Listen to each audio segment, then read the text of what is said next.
अस्सलाम वालेकुम। आज हम इस वीडियो में प्रूव करेंगे कि कांस्टेंट का डेरिवेटिव ज़ीरो के इक्वल कैसे होता है और इसको हम प्रूव करेंगे डेरिवेटिव बाय फर्स्ट प्रिंसिपल से। तो यहाँ पे जो सी है बेसिकली ये हमारे पास एक कोई भी आर्बिट्रेरी नंबर है। ये 1 भी हो सकता है, 2, 3 या 10 किसी भी नंबर के इक्वल हो सकता है। तो आज हम इसको प्रूव करते हैं बाय फर्स्ट प्रिंसिपल से। तो पहले हम सपोज कर लेते हैं हमारे पास जो फंक्शन एफ ऑफ एक्स है ये इक्वल है सी के। अब x एक इंडिपेंडेंट वेरिएबल है और फंक्शन एफ एफ एक्स इस वेरिएबल पे डिपेंडेंट है। अगर x में चेंज आएगा तो इस फंक्शन में भी चेंज आएगा। तो अब अगर सपोज करें x में माइनर चेंज आता है डेल्टा x, तो इस फंक्शन में भी चेंज आएगा। तो न्यू फंक्शन हमारे पास कुछ इस तरह से आ जाएगा, f of x plus delta x is equal to zero. हमने x को रिप्लेस कर दिया है x प्लस डेल्टा x के साथ और c एज इट इज़ ही रहेगा। तो x में जितना मर्जी चेंज आ जाए तो c जोन सा है वो एज इट इज़ ही रहेगा, c में कोई भी चेंज नहीं आएगा। तो अब फर्स्ट प्रिंसिपल से डेरिवेटिव कैलकुलेट करने का फार्मूला है हमारे पास f prime of x is equal to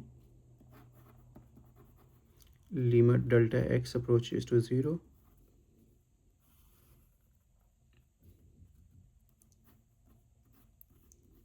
f of x plus delta x minus f of x divided by delta x। तो अब हमारे पास f of x की वैल्यू भी मौजूद है और f of x plus delta x की भी। तो इन वैल्यूज़ का हम इस फार्मूला में पुट करेंगे तो हमारे पास आ जाएगा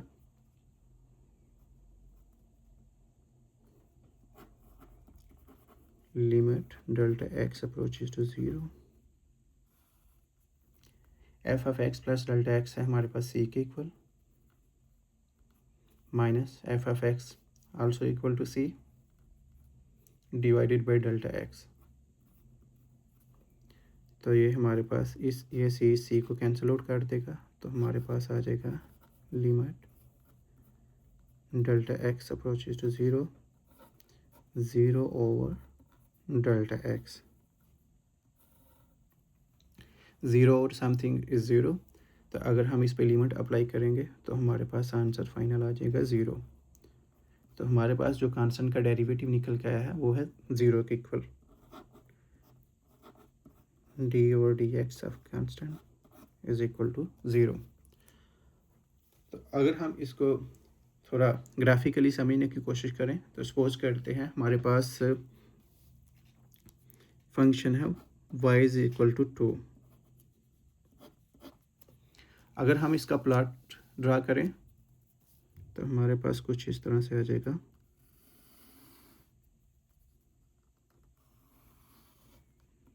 ये हमारे पास सपोज करें x एक्सिस है और ये y एक्सिस है।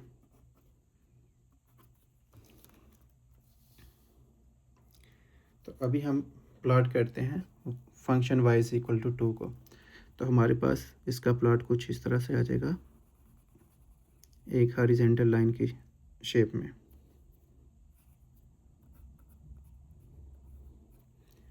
तो जो डेरिवेटिव होता है बेसिकली ये स्लोप के इक्वल होता है, या अगर ज़्यादा बेहतर अंदाज में बोलें तो ये टेंजेंट लाइन के स्लोप के इक्वल होता है। तो हमारे पास जो अभी function y is equal to 2 का ग्राफ आया है वो एक हॉरिजॉन्टल लाइन है। तो इसमें जो राइज है वो बिल्कुल भी नहीं है, राइज ज़ीरो के इक्वल है। और हम जानते हैं स्लोप का फार्मूला हमारे पास होता है राइज ओवर रन के इक्वल। तो जैसा कि इस लाइन में राइज ज़ीरो है तो हमारे पास राइज ज़ीरो आ जाएगा, ज़ीरो ओवर रन। तो हमारे पास जो स्लोप है वो आ जाएगा zero, zero over run is equal to zero. तो अगर इस लाइन का स्लोप ज़ीरो है तो इसका मतलब है इस लाइन का डेरिवेटिव भी ज़ीरो है।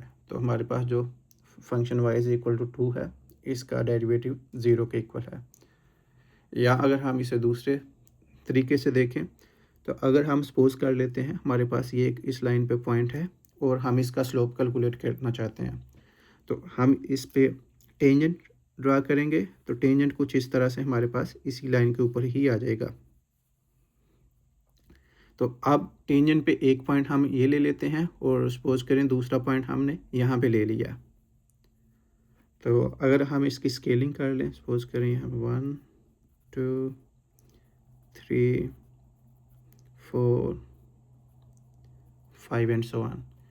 सिमिलरली हमारे पास y के लॉन्ग आ जाएगा 1 2 3 4 एंड सो ऑन। अब हमारे पास दो पॉइंट्स हैं टेंजेंट लाइन के ऊपर, तो इस पॉइंट के कोऑर्डिनेट्स आ जाएंगे x यहाँ पे 2 के इक्वल है और y यहाँ पे 2 के इक्वल है। तो इस पॉइंट के कोऑर्डिनेट्स हमारे पास ये आ गए और दूसरे पॉइंट के यहाँ पे x इक्वल है 4 के और y अगेन 2 के इक्वल है।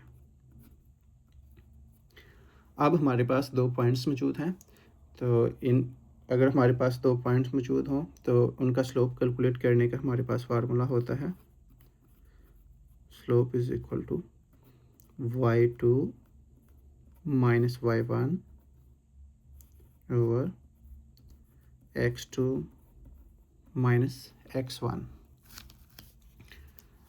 अब फर्स्ट पॉइंट के कोऑर्डिनेट्स हमारे पास ये हैं और सेकंड के ये हैं। इनको हम जैसे लिख सकते हैं, ये x1 y1 और ये x2 y2।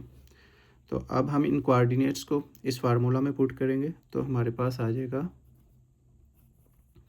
y2 हमारे पास है 2 माइनस y1 है हमारे पास अगेन 2 के इक्वल डिवाइडेड बाय x2 है हमारे पास यहाँ पे 4 माइनस x1 है 2।